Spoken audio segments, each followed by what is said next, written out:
Well, as we move into the fall, the candidates are hitting the campaign trail, but so is another figure from the Trump administration. Sarah Huckabee Sanders just released a new book about her time working as the White House press secretary. Sanders joined One America's Jack Posobiec to discuss the book and shared a moment that they had during it. Take a look. We're very excited to welcome back here to One America News as a guest for once in a while. It's Sarah Huckabee Sanders. She's just launched her new book, Speaking for Myself. Sarah, thank you so much for joining us today. Thank you so much for having me. It's great to be with you. So tell me, what was it like to sit down and write a book about your essentially 2 years in the administration? It was pretty therapeutic, honestly. I really enjoyed writing the book and going back and reliving some of those historical moments, monumental moments for me in my life. Even the difficult parts I found, again, sort of therapeutic to write about. I hope people will enjoy reading the book as much as I did writing the book. Now, as I was going through the book, I mean, there's a lot in there, actually, because I think a lot of people thought that you were just going to get this glowing, sort of Trump is amazing kind of tone. But you're actually getting into the nitty gritty of a lot of the foreign policy that went on, a lot of the trips that you went on. Tell me, what was something that really stood out for you? Certainly, I think the interactions that the president had with world leaders, he had very good relationships with a number of the world leaders, but he wasn't going to allow America to continue to get pushed around. He wasn't going to apologize for America. And he wanted to make sure he was getting better deals. He wanted people to pay money they owed. He wanted to make sure we had partners in our fight against ISIS. He wanted to make sure that we were having better trade deals. I think there were some big moments like that, and getting to watch the president in his element negotiating was pretty remarkable. Now, there's one moment in the book that you brought up, and it was that White House Correspondents' Dinner where Michelle Wolf is starting in on what seems to be a roast of you, but it takes this really negative turn. And I'm sitting there in the crowd wondering what is going on. What did it feel like for you up on stage when that happened? Well, it definitely wasn't one of my favorite moments, for sure.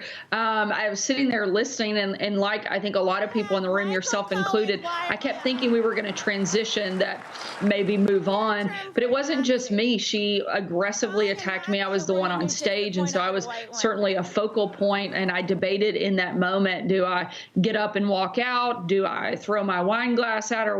How do I best respond to these attacks that she's launching at me? And I decided at the end of the day, the most important thing was to sit there, hold my head up high, because I was proud of who I was and the work I had done, and that she never came back and tried to either apologize or, even try to be funny at any point in the evening. I think there's a lot of people on sort of the conservative side of the aisle and the Trump supporters who've been facing this, and that word is called intolerance. I mean, would you agree that this is basically represents intolerance? Absolutely. I think one of the things we've seen, particularly over the last couple of years, is that the liberal mob is all about, tolerance. That's what they're always talking about, as long as you agree with them. But the second that you have a different viewpoint, a different political view, they want nothing to do with it. They don't want to hear it. They want to shut you down and push you out. Do you think that those were some of the early incidents of this, but now we're seeing these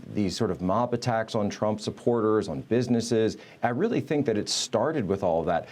Where do you think that plays into the election? Well, I think one of the things that we're hearing consistently right now, and that is top of mind for most voters, is a big transition. I mean, we've seen in the last couple of months it go from being economy being the #1 issue, to the response to the coronavirus, to now law and order being the dominant issue that most voters are thinking about when they're going to the polls. And there's been one candidate who's been consistent about talking about safety and security and having law and order in our communities, and that's Donald Trump. And I think that is actually going to backfire on the liberal mob, that they have gone so far and been so aggressive and so relentless in their attacks that it's going to help propel Donald Trump to 4 more years at the White House. So I got to ask you, having gone through the book and having read through all those stories, now you're not in the thick of things.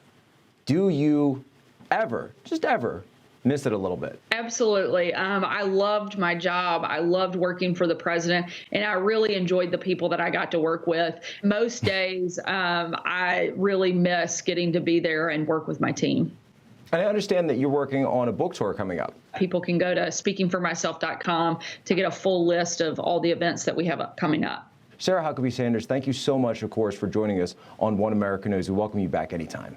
Thank you so much for having me. Want to see more videos like this? Click on the link below and subscribe to One America News on YouTube. And call your cable provider and kindly demand that One America News is added to your lineup. Call and subscribe today.